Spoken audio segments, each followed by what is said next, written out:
Okay. Hi. So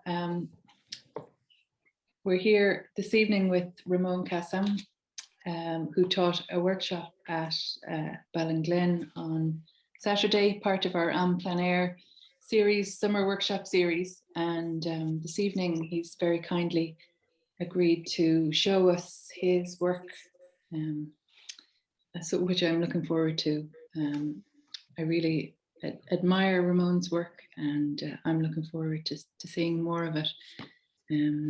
We were in the same show together, Ramon, last summer during COVID at Visual Carlow, The Sky is Blue. So I was delighted to be in good company. Oh, likewise. So I'll pass it over to you. Okay. So just to introduce myself as an artist beyond just the name, and remember how to do this thing. Yeah, I'm going to play a video of an exhibition from a few years ago, just in the background while I'm introducing myself, just if people don't know the work and they can kind of get an idea of what I make. So let me get that going. So this is a video of a show from kind of a few years ago now, about 6-7 years ago in Limerick. I'm just showing this because it's the only one I have a video of.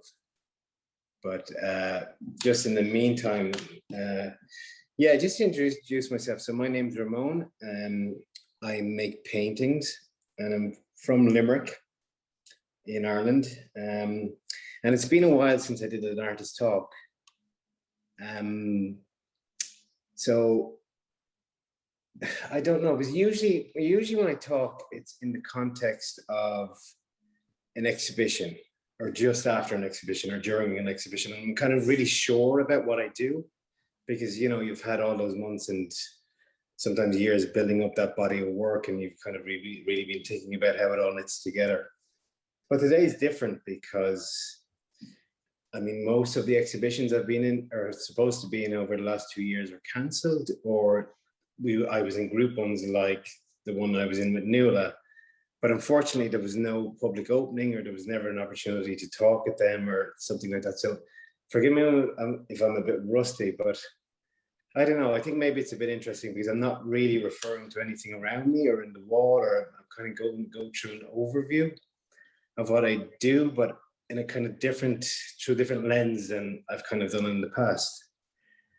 So for those who don't know my work, the starting point for me has always been, well, in the last kind of, I don't know, since I finished my master's, kind of been about, how would I explain it?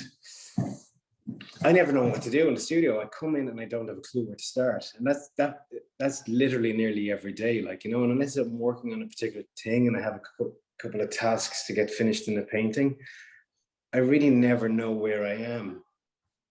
And because of that sort of like crisis of activity that I'd have in the studio where I don't even know where to start, a kind of strategy kind of came out of that, where I started sort of to think about a sort of semi-fictional artist in their studio, and started to kind of paint their vantage point or their points of view, or maybe their activity.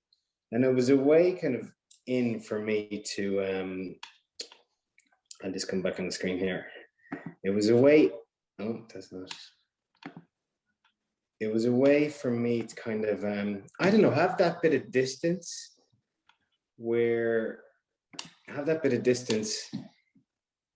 like almost wearing a mask or something like that, where you can almost, whatever that's happening there. Sorry, have that bit of distance where it's kind of like, I don't know, I'm kind of one of these people where I kind of know what everyone else should do, but I never know what I should do.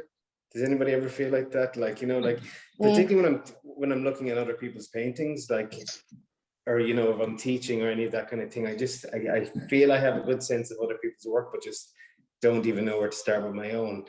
So maybe there was something about that separation, sort of like inventing in my head a fictional character who makes paintings, and kind of, I don't know, start making what their studio looks like. Did somebody ask you a question there? No, No. I don't think so, no. Oh, sorry.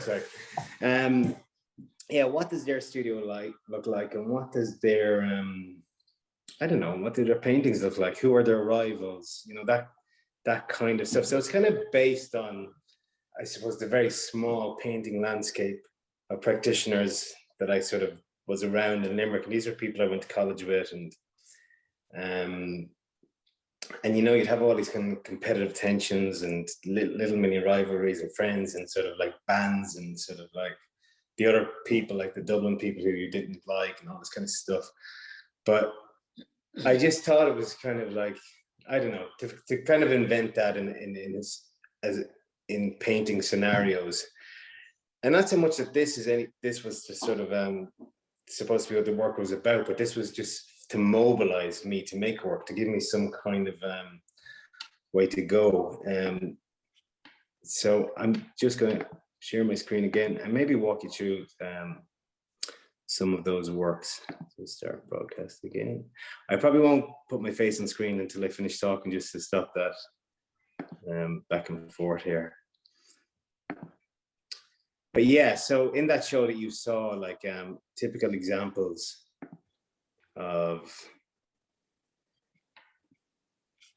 works to kind of describe what I'm talking about, is maybe something like this, where I'm painting the vantage point. So got an artist and they're painting outside, and kind of given in the background maybe a hint or suggestion of what that world is like, and maybe other paintings like this one sort of suggest that world, and maybe that studio that person lives in or sleeps in. And I actually do this a lot in terms of making the connections between, like, through titling lets me impose that sort of like fictional narrative. Like, this is called Concept for a Potential Living Working Space Near Town.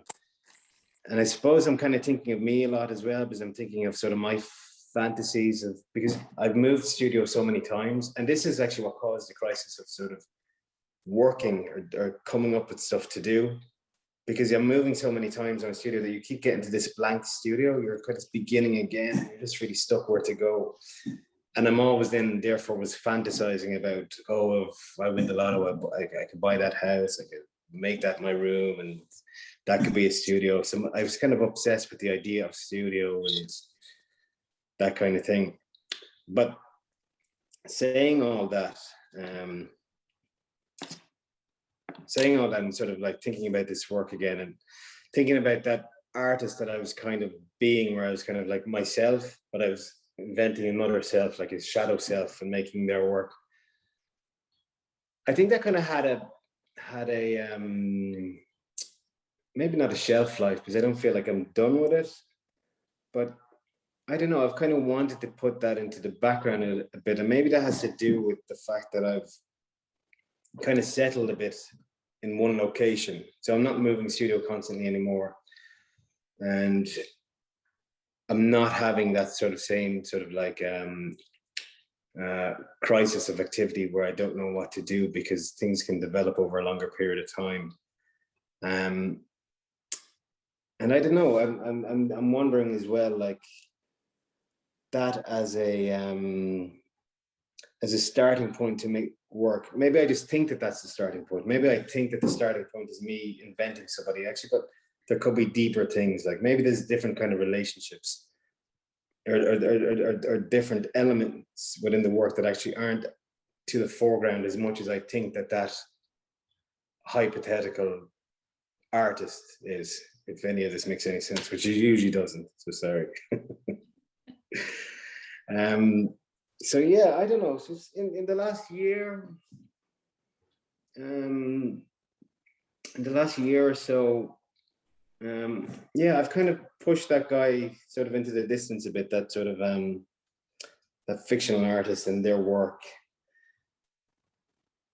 And I think I mean, even before this, I was thinking about landscape a lot.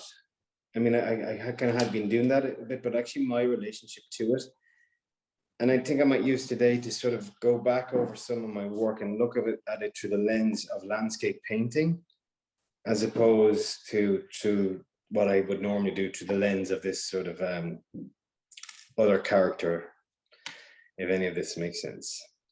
So yeah, so I mean, landscape painting has always sort of been a part of my work. Like just even today, going back over images, like I make paintings of lots of spaces, for instance, usually outdoor spaces, or even if I'm making paintings of interiors where it might be a studio or something like that, that's a detail of a landscape really. And I'm painting a landscape because I'm trying to create a world where to site someone in. So I'm kind of wondering now how sort of landscape painting or landscape in general relates, or just where the real me sort of fits in that, and where the real me is in that, and sort of how it, I don't know, how it works through my work, or how I think about stuff through it. So these kind of paintings, I mean, when I say they're landscapes, people already look at them and go, what the hell are you talking about? But to me, I'm looking at kind of familiar things. I'm looking at like a patchy bit of sort of kind of urban grass, and this work is called Discarded Paintings. And I'm thinking of a sort of world that's familiar to me. So at the time, maybe like, I don't know, in estates and stuff like this, and the likes of Limerick, where I was living and grew up, you kind of always had these kind of like, I don't know, a mix of sort of like this green land and I don't know, walls and different surfaces and all that kind of thing. And I'll just go through them. This is more obviously a kind of landscape or a townscape. But again, I never really allowed myself just to be that artist who does that. Instead, through titling, I titled this one Van Gogh's Room in Limerick. And not because it was Van Gogh's Room in Limerick, but because I'm just thinking of slang, like, you know, like because of my attempts to be an artist and being from Limerick, people would be like, who does he think he is, Van Gogh? You know, so I'm kind of making my own thing, but I was always kind of layering something on top of just painting a building, you know? I always thought there had to be something else on top of that. And just kind of as I'm getting a bit older here, I'm like, you know, I'm wondering, was I anchoring it in those different things just to sort of, I don't know, maybe it was something to do with just the confidence of leaving a painting as it is, just it's painting of a building, that's it. You don't have to title it these stupid titles, or maybe you don't have to do that kind of stuff, even though I think I do, but you know, these are all things floating around in my head. But again, yeah, these kind of landscapes of buildings that you, I don't know, buildings in places familiar, or something that sort of has a familiarity to sort of the places I would have been around, which I'll show you some photographs of in a second. If you can see these. And I know they just look like abstract paintings too.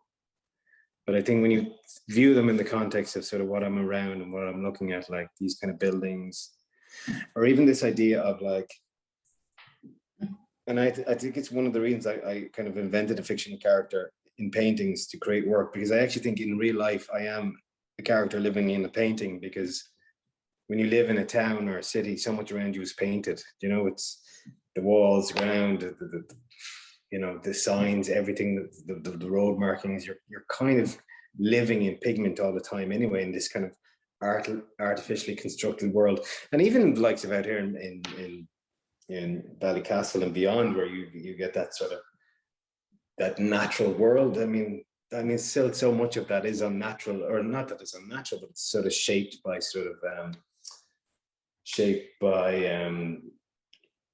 humans and farming and all that kind of stuff, and those, you know, creating patterns and grids and all these kind of things. So yeah, I think whatever our feet really touch is sort of a painting in a way. And these are the kind of, not that these photographs would have sort of been worked from, but just to sort of give you that idea of sort of that,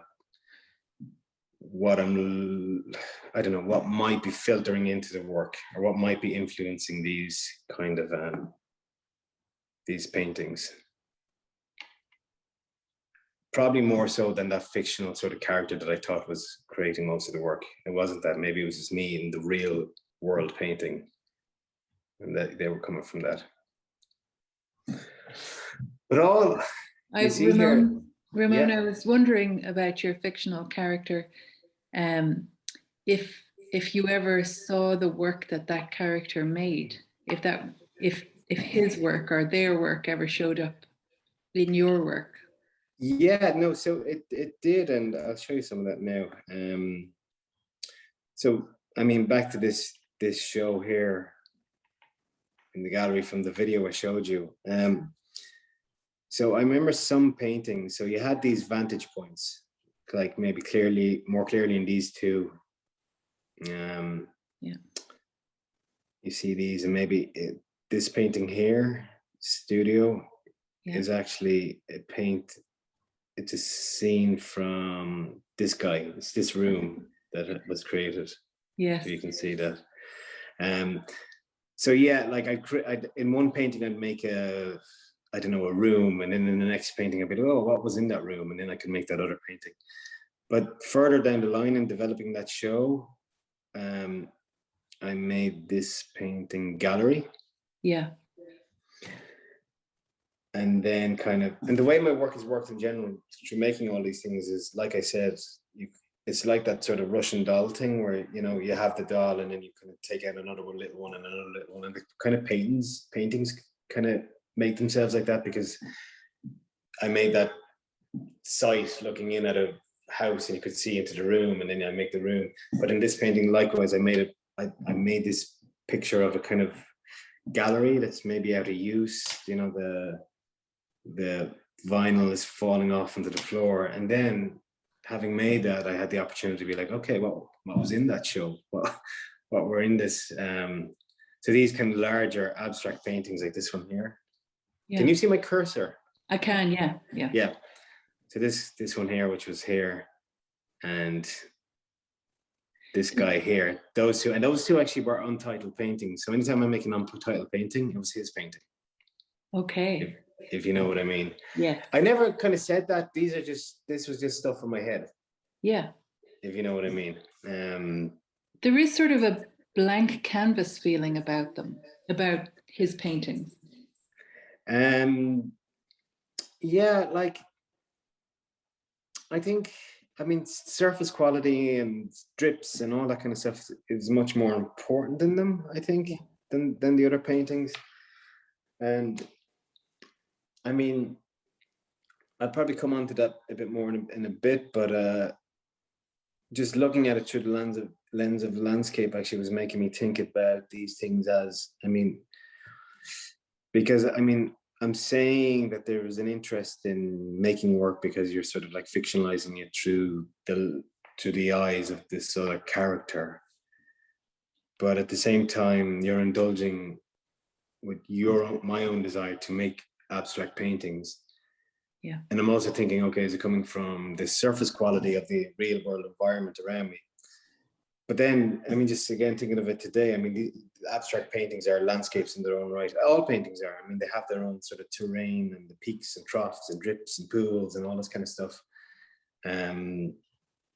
Really sort of probably moves them into territory much more closer to the natural world than I was thinking maybe at the time of moving them, and sort of having that relationship to maybe some of the things I'm looking at in Mayo and that kind of thing.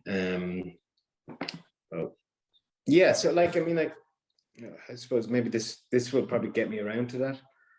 But yeah, these photographs, again, not things I'm working from, but more things that just I'm passing every day and maybe are feeding into the work. And yeah, just thinking about it today, this goes back really far.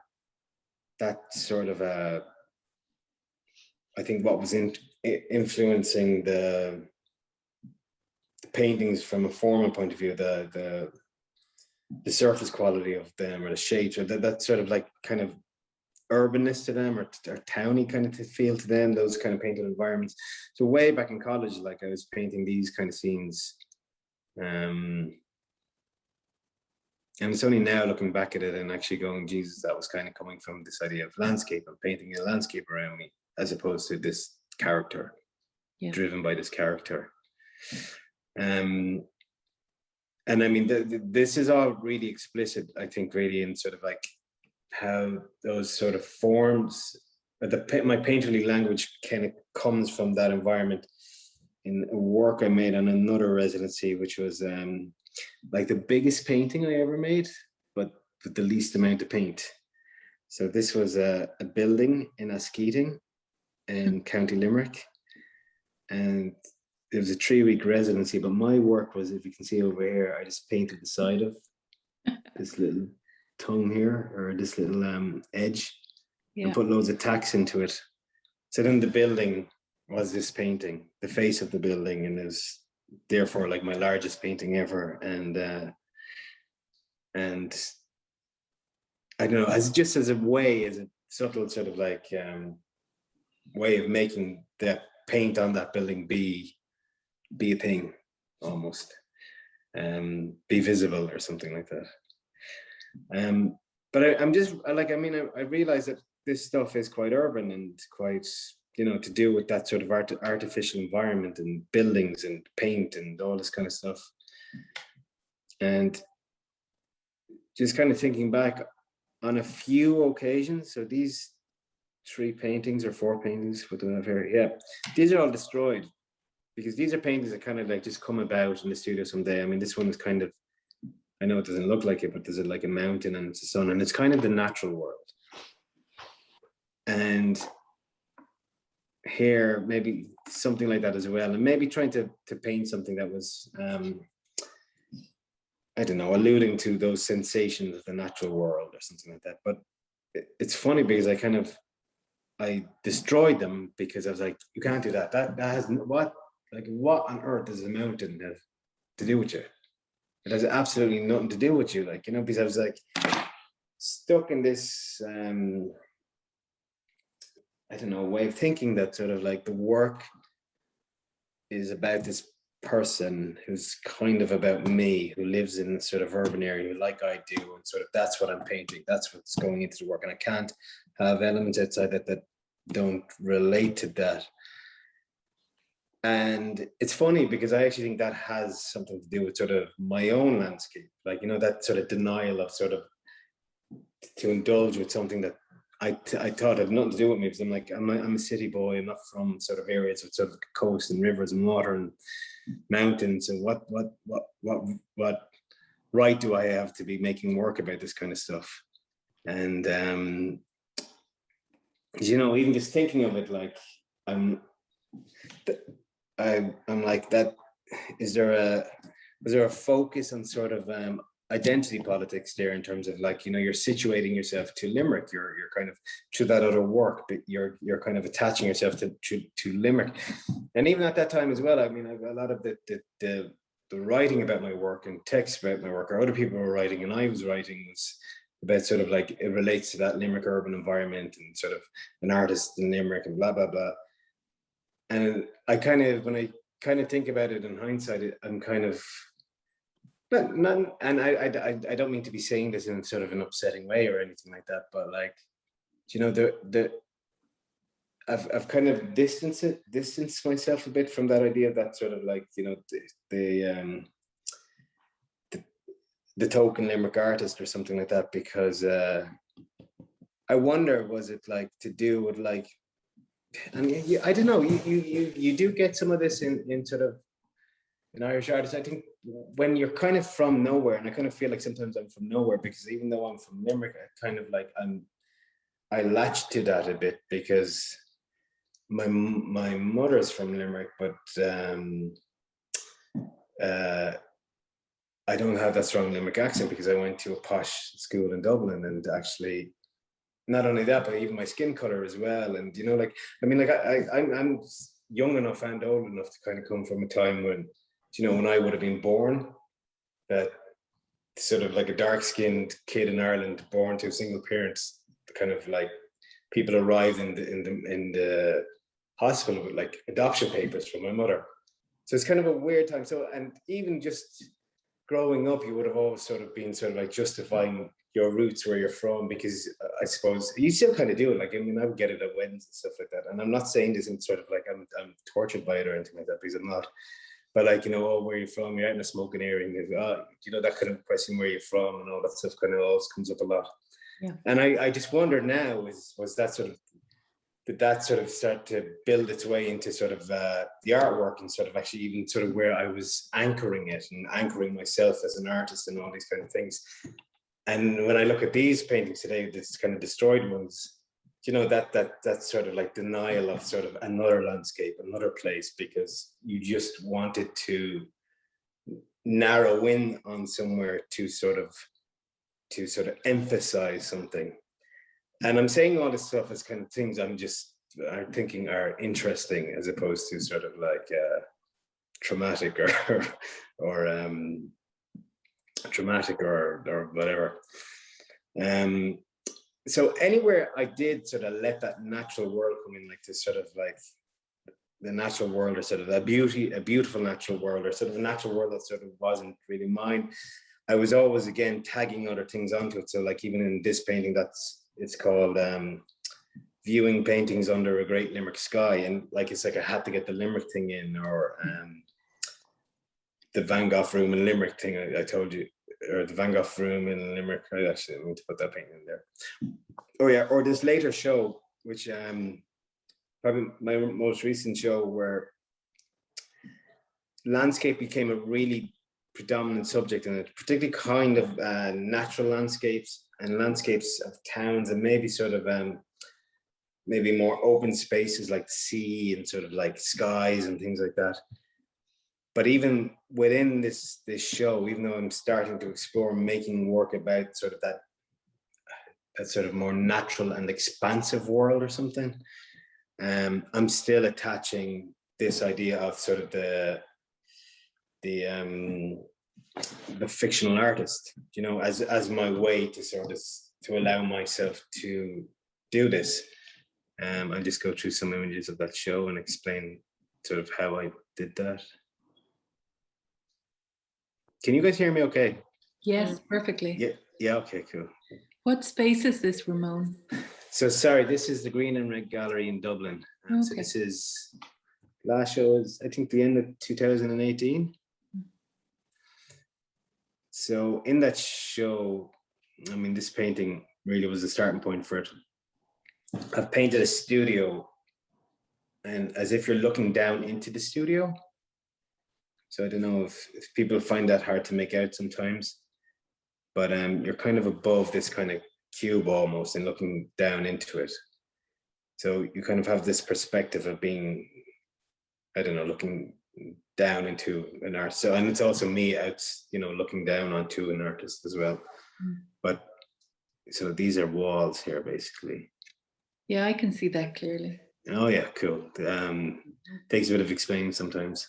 And then the artist here has created this window, this kind of window to sort of look out into the natural world, and it's called Study for a Studio by the Sea.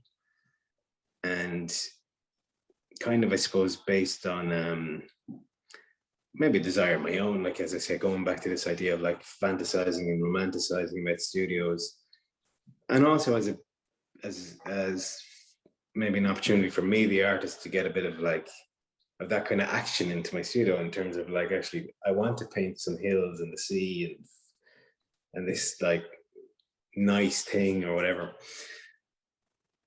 But again, layering that with these other sort of distances or something like that, or concepts. And again, it sounds like I'm saying this from a problematic point of view. For me, actually, as an artist and thinking about landscape, I mean, like, even if, I mean, we did the Plein Aire workshop the other day, and we're talking about Plein Aire, and I think one of the Plein Aire is really painting outside. And for me, I mean, one of the points I made is that you never really do that, because you're always in your head anyway, you know?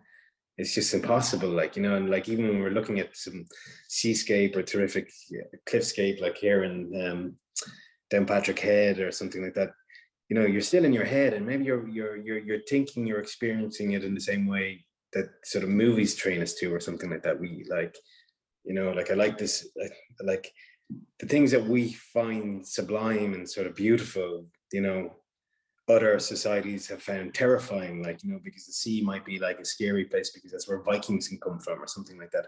And I just, so how sort of, how it's shaped in terms of how we see things and how we think we perceive things, and, you know, I'm kind of into all that stuff, and the art of, and how artificial it all might be. But I lost what I was talking about. But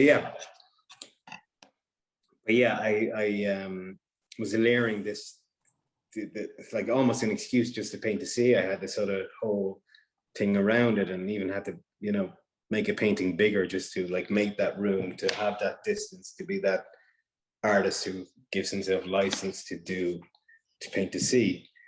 And then from that painting, I was like, okay, that's his studio. What can I do now? And I was like, oh, maybe I'll paint where that is, the town that was in. So this painting then became, it was called The Nearest Town. And it was basically me inventing the nearest town to this studio and having these things, but also calling it that to justify painting a nice little village style painting, you know? And maybe doing these kind of other angular and weird things as well, just to I don't know, try to do that in a different way, or sort of, I don't know, attach some kind of what you call it, I don't know, like what's the word when you're not fully confident in to do something, but it doesn't matter. Justification. Yeah, something like that, like, you know. And then, but I mean, again, I'm not talking about that like this, like it's like from a problematic point of view, or a point of view of regret. It's more so about how this sort of the merging of sort of landscape and also my internal landscape, the internal landscape of the mind or something like that, and these create a new landscape, if you get me. And like these sort of like inner, like your inner sort of monologue, sort of like just really sort of starting to what you call it, to kind of merge with sort of what you're looking at and all these things. And I mean, that's the stuff I find interesting, and therefore, you know, all the work is kind of a psychological landscape. It becomes a psychological landscape because of those sort of, the way, all these predeterminations and all these kind of like conditions you put on yourself and all that kind of thing. And having painted this little town or village, whatever it is, actually this one, then this painting was the next one in the show. And again, this is that Russian doll thing. Each painting is coming out. The next one was then me going into that town at night to see what that looks like. And I think this was just called Night Painter.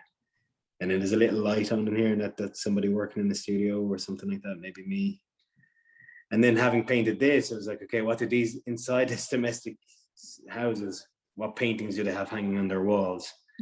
So this was like a painting, maybe down here, this orange band is like the top of a couch, and maybe this is a wall or something like that.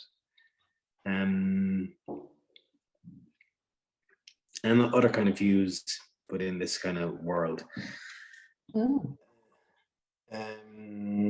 So that show, I mean, like, it's just when I think about it, I don't really know this stuff as much when I'm in the process of doing it, but it's always kind of on reflection. I kind of, the work becomes more interesting to me by analyzing it through, almost like a psychiatrist is analyzing an artist. Like, why did he do that? You know. So yeah, but going back to what your question about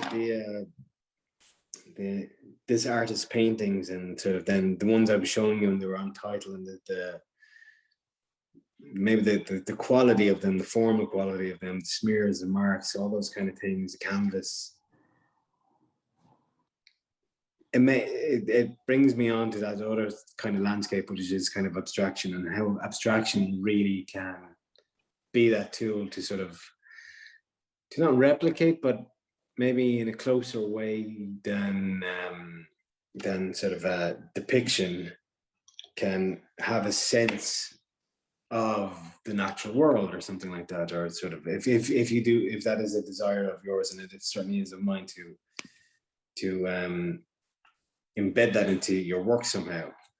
So like your smears, your marks, and then I don't know, just again, because I'm in Mayo, I'm on a residency, and I'm reflecting, and I'm looking at the work through a slightly different lens than I usually look at it. I kind of go back again to, earlier works, and where that was, where that sort of, that abstraction and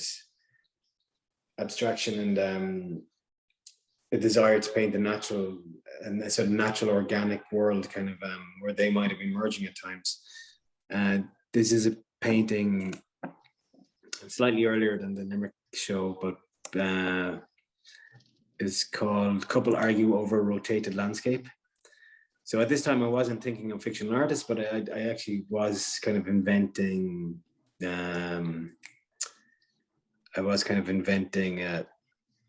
sort of scenarios through titling, if you know what I mean. So there's this couple here, and they're fighting over this landscape that's on its side, and whether it should be on its right or left. And again, it gave me that way into paint clouds, but also it's so kind of painty and marky and gestural. And again, that sort of like, just looking back on it now, again, through the lens of landscape as a subject, and being in Mayo and somehow going, Jesus, how good this, just there's an amazing, beautiful sort of organic, well, to whatever extent any part of the world can be now, part of the world.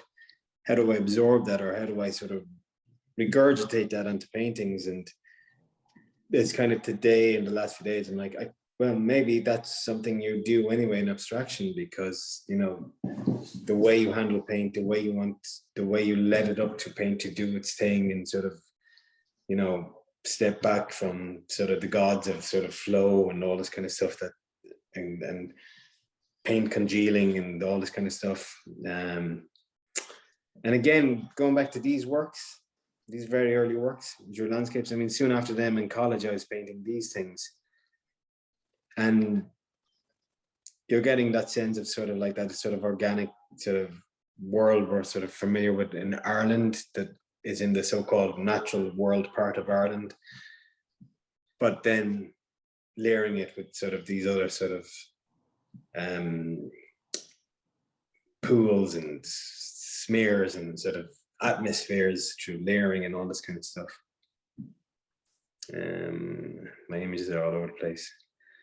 And maybe this is, again, another kind of college painting, but sort of that kind of like, I didn't realize at the time, and it's kind of when I think of it now, just again revisiting it through that sort of, through perhaps abstraction. And when I say abstraction, I might be meaning more sort of gestural abstraction, or expressionism or something like that. But sort of like that, it was always kind of there in my work, and maybe was filling in those parts the vacuum I was leaving by denying myself painting the natural world, if you know what I mean. And again, more recent sort of work of, well, when I say recent, in the last, I don't know, 6-7 years ago, again, of sort of this artist, this character, but actually he's, I don't know, magically sort of like mixing paint, but in a way he has no control over it either, because it's doing its own thing. It's a force of its own nature. And as well, up in like, when I make these paintings, all this stuff here is kind of doing all that. Again, all these kind of areas. I mean, this painting would have started by just smearing and smudging and all this kind of stuff in the background. And then most very recently, again in another residency, it's looking into this, but sort of and reintroducing that idea of invention and inventing an artist or a fictional practice or a fictional activity, but maybe not to the extent of actually focusing on one person. It's just maybe to do some exercises around it. But this, I mean, this was a residency, and again, I went in and blank walls, just as actually this space around me is here right now. There's nothing on the walls. I haven't made anything physically. It's all kind of virtual so far. But I'm starting to separate sort of my paintings and then that sort of virtual landscape of an artist or fictional practice into two kind of areas. One being that sort of literally a virtual world, so done digitally.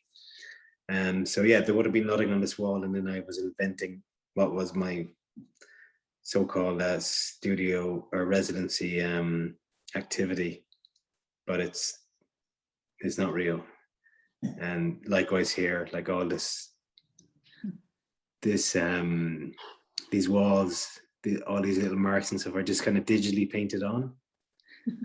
And again, to allow me to go back to my studio and go, what were those paintings? You know, and kind of, you know, and doing that in a hopefully to do that in a kind of in a very sort of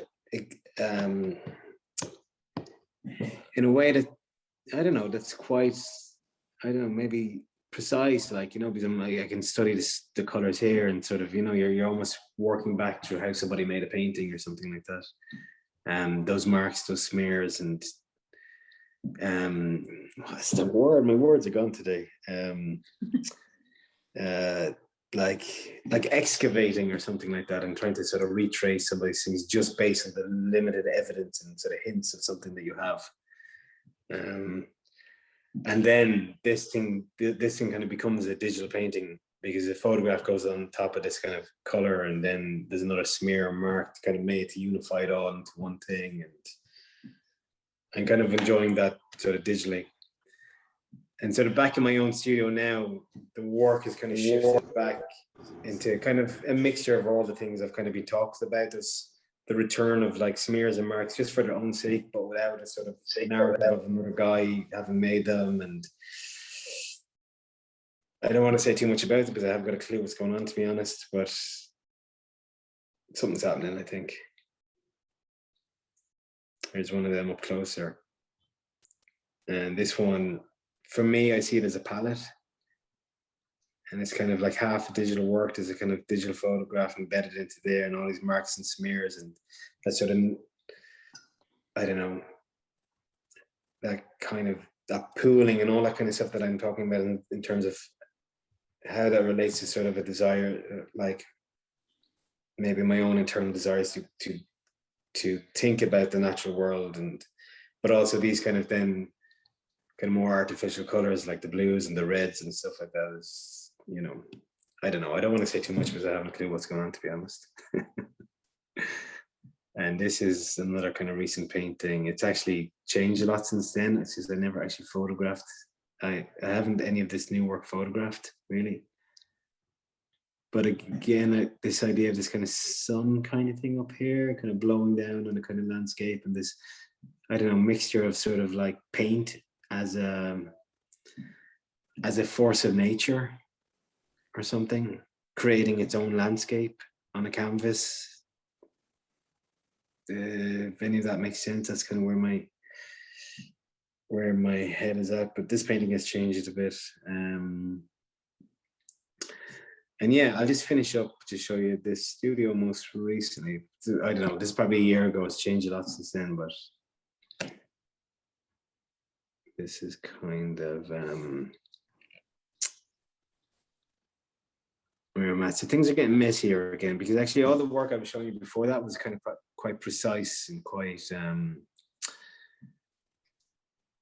quite precise, and I don't know, kind of thought through, and sort of actually like in the green and red show I was showing you, like I had all those paintings hanging in the space, created digitally before any marks were put on the canvas, if you know what I mean. Whereas now I think we're coming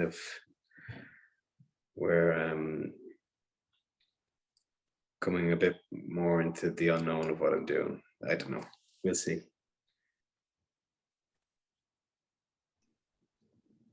So yeah, good timing to be here, I think. with all this stuff going on in my head. So I might put back on the camera. And if I've talked long enough about that stuff.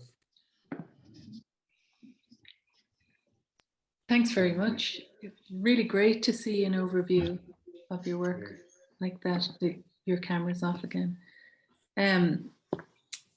As an artist who lived in a city and then came to Ballinglen, to the countryside, like that was me. And you know, and I know I'm only one of many who's changed a lot by being there for a month. I'm really excited to see what happens for you.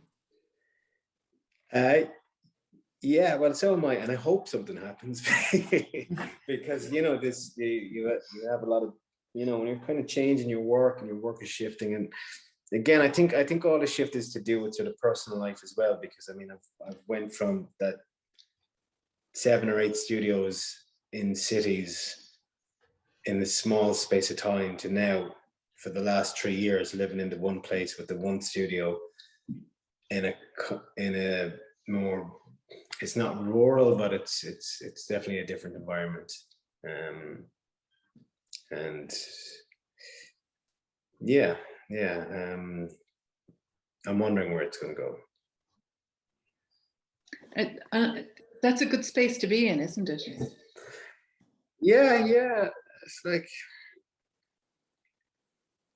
it definitely is. I think as well, like, again, my sort of my landscape of how I'm conceiving time as an artist has changed, because I'm not working through different shows. I have this show coming up, doing that, and then I'm not also working through different opportunities where it used to be like I have a studio in Temple Bar for a year, that would end in a year, then I have to be somewhere else, and like there was always a stop start. So you're kind of, I was kind of executing stuff within very specific time or deadlines, but now I feel like I have none, you know, and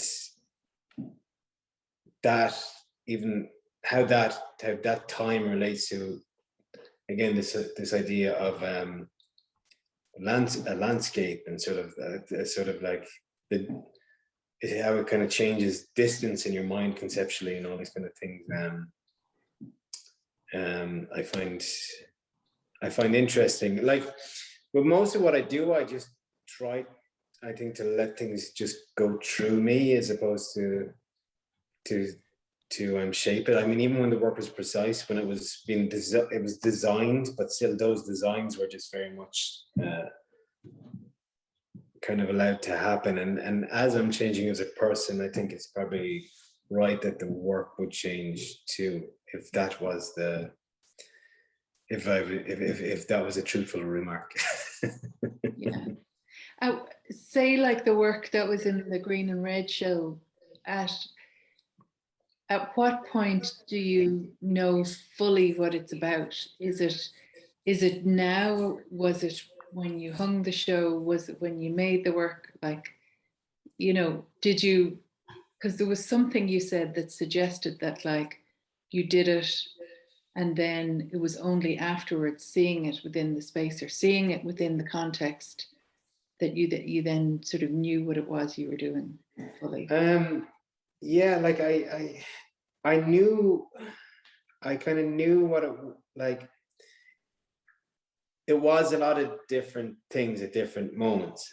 So when I was making the show, I knew what it was and like I knew where every work was going to be situated in the room. I knew how they all related to each other, because that was all sort of pre-designed. Yeah.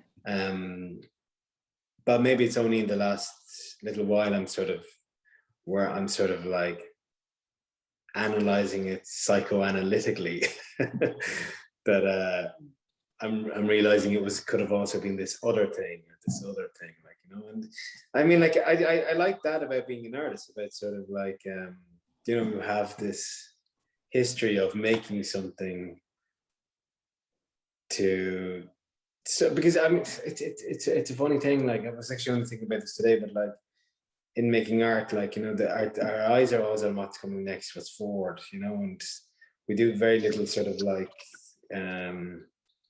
thinking like, you know, thinking backwards, and like even there's our artisans idea about like, you know, you make something 2 years ago, it's like, oh, I can't show that because that was, but like actually to be drawing on that, and I don't know, like probably like yourself, I probably feel like I have a body of work built enough now that actually it's becoming the source material in its own right, like, you know, so yeah, I realized different things about it at different stages, and they'll contradict each other, like, you know, and whatever I'm saying today might contradicts what's said another time, like, you know. So, because at the end of the day, I really don't know that what I'm doing, I'm kind of making it up as I go along. Yes. Mostly, I think. Yeah, and it's an artist's prerogative to decide what the work is about at any given time. Yeah, and change it and change meaning, and like that actually that painting I showed you guys of couple argue over rotated landscape. So that was the title when it was first shown, but then when it was most recently shown, it was shown next to another painting called Two Rival Artists Studios. So then I changed the name of that painting to be artists fighting over, you know, so it had a different meaning in the context of that particular show. But yeah, like, I mean, and like, as much as I've probably sounded like I was talking in a regretful way about some of the sort of my decisions as an artist, I don't feel that. I actually I like that, you know what I mean? I like sort of adjusting things and correcting things, and, you know, like, I mean, like it's not something that would disappoint me, more so it's something that actually I feel like actually gives you more material sort of for future work. Yeah. Sandy has a question there for you. Well, yeah, there's a few things, and they're more observations, I think, and I've written them down. But I love the conceptual approach to so much, and the attaching yourself to Limerick and seeking the sense of place felt like an exploration of self, like an excavation in that way. I like that. And the Russian doll painting idea, I think you could go on forever with that. I love that idea. It's brilliant, really. And also, I really appreciated the fictionalizing the fictionalized character, and through the like the paintings through the eyes of another character. They're all amazing ideas. So I mean, it's great. Oh, like, thank you, but like it kind of happens by accident, and it's easier to say these things in hindsight, that this is what happened, like, you know. But like the idea of sort of like fictionalizing an artist, or I mean, like, I think at some level we're all staging ourselves as artists anyway, you know. Yeah. I mean, we see this mostly on like social media these days, where like there's me in the studio making my work and all. So you're kind of like outside yourself anyway, looking at another version of yourself. And I don't understand the created digitally part. I'm not sure what you meant by all that. Oh, so created digitally, I mean, like they were so I like, my only device is like iPad. Okay. But I draw on my iPad quite a lot. So I have this fancy pencil. So those, sorry, I should have explained that better, but those works would have been photographs brought into my iPad software, and then me actually drawing on top of it. Okay. So where you saw, for instance, the image of a studio with sort of this taped residue of splash. Yep. That was me painting on those little things, but on an iPad digitally, if you get what I mean. Okay, gotcha. If that makes more sense. But yeah, but conceptually, I don't really understand the problem myself either. So yeah, you wouldn't be alone if that was something you are finding hard to grapple too. I'm trying to figure out what it reminds me of, this idea of making the painting that belonged in that space that was never actually made by looking at those. It's a bit like Cage Fields, a little, but it's not. It's something else, and I'll probably Yeah, no, like the word I was trying to search for, I still can't remember. But yeah, that thing, like, you know, like we have this like illustration of a dinosaur based on a bone that size, or something like that. Like, you know, I haven't done that yet. It's just part of the. It's just something that I'm thinking I should do and I want to do, and I'm just like, where do I start to do that? But like, yeah, this idea of working with traces of evidence, and I like, and again, this goes back to sort of the work in general. The work just gives you traces of things, like a title or something like that. Like I don't want, like, all the stuff I'm saying here, I don't want really people to come to the work and read it through the narratives I mean. Like this, again, this is just stuff to mobilize me to do something. But yeah, I don't know, that idea of you know, just a very, yeah, the I don't know, you're in Cade Fields Museum and that kind of little and then they have like this big picture that sort of, that we're assuming might be the truth, but it might, like, you know, it can go so many ways. But it's yeah, it's a little like Exquisite Corpse is perhaps what I'm thinking. You know, the surrealist game where someone draws the head and then leaves the hint for, you oh know, yeah, and you have the hint of what might be, you know, it's yeah, like that. yeah. Yeah, no, definitely. But one thing I'm wary about it all with, like, you know, like, I think what I did that last year with the intention of going back to the studio and making those paintings, but I still haven't made those paintings because I'm wondering again, and this is again this sort of like a psychoanalysis kind of.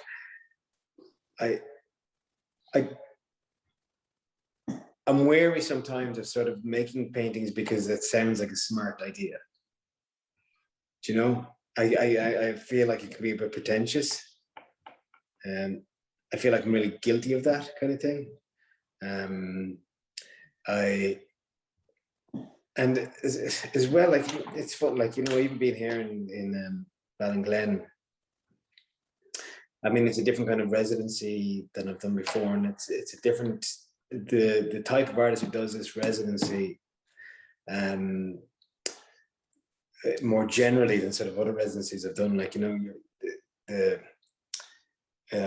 people might be like, oh, that's old-fashioned or traditional, or, you know, that's not with it, that's not contemporary and all that kind of bullshit.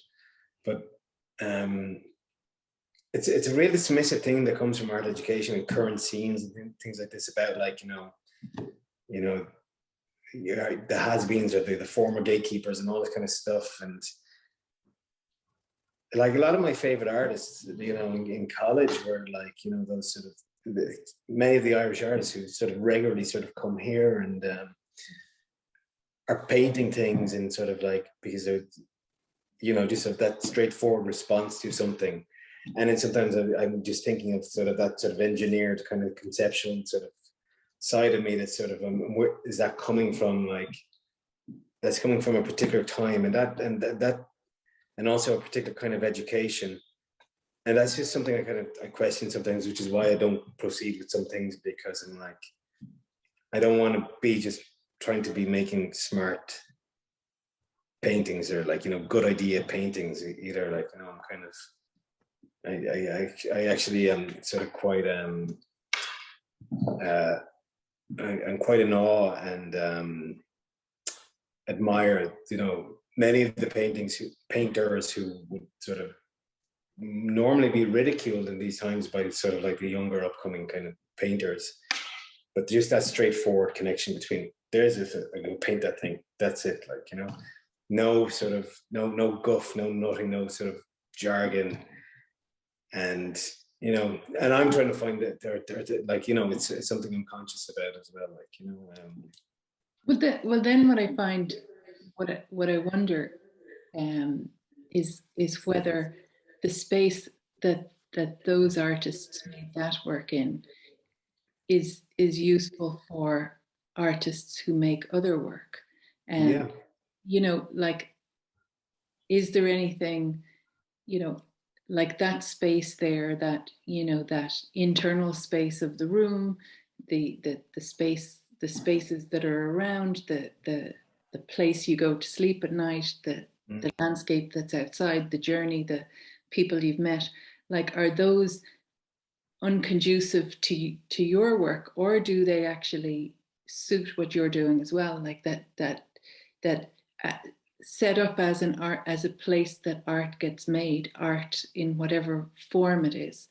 Like, does your work, or does somebody whose work is more conceptual or more contemporary, or, you know, the ones who give the guff about the, you know, the older ones, like, you know, is that spacing in like not conducive to that work, or is it?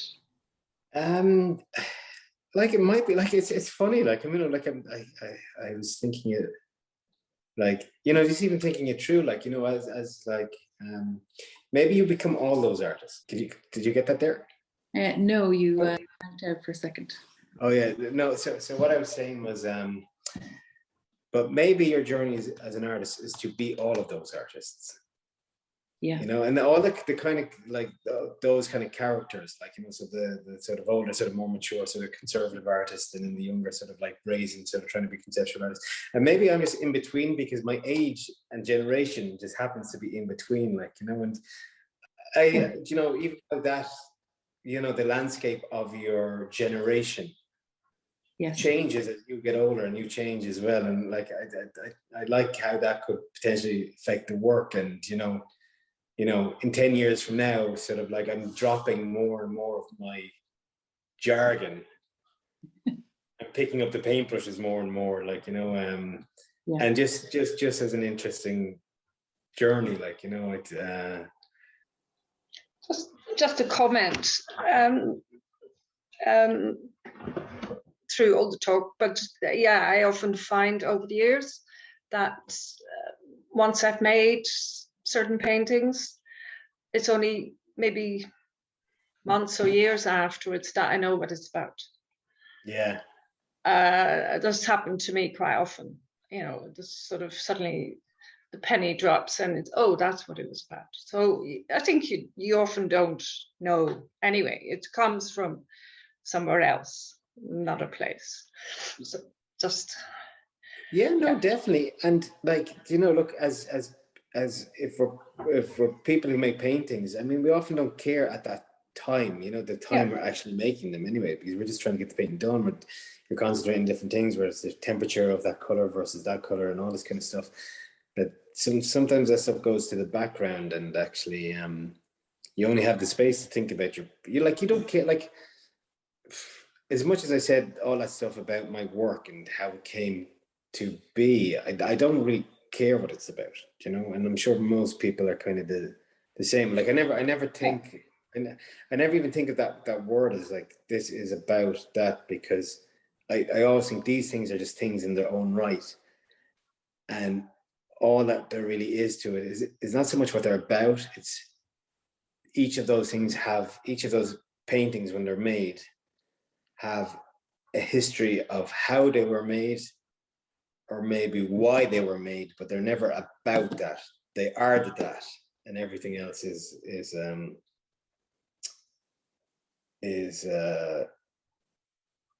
like, even like when I think of somebody making paintings about landscape, I think the real term would be making work about making work, if you know what I mean.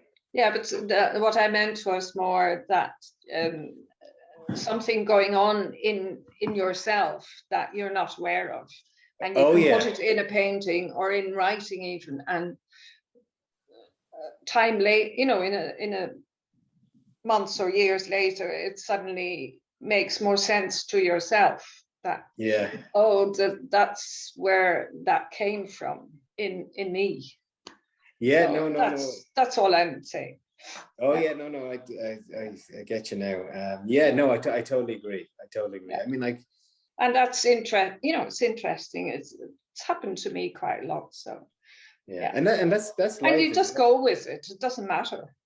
At the end of the day, but it's interesting when it suddenly think, oh yes, that's okay, that's where I was at, and yeah, And actually, do you kind like of looking back, and yeah, it's not unlike looking at photos of yourself wearing questionable jeans or something like that, like, you know, that, yeah. you Oh, know, why that did I you that made layered sense jeans? that made sense at the time in a very different way than it makes sense in this in the context. yeah. Yeah, no, absolutely. Yeah. Cool.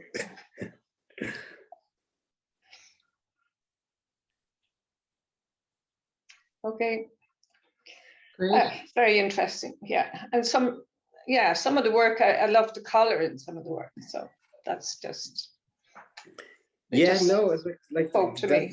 That's a thing I skipped over today. Like, you know, I suppose there's only so many. There's like, I suppose every time you talk about your work, I always find it's not really natural to talk about work anyway. It's kind of weird. Yeah. And you're kind of saying stuff that you might believe today, but not tomorrow. And Yeah. And you're also I don't know. I tend when I talk about work to not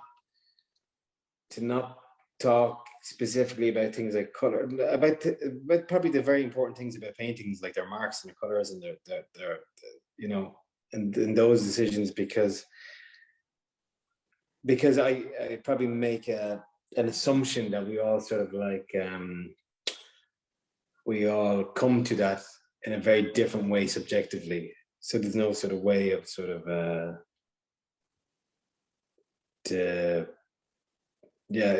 kind of tiptoe around that stuff a lot.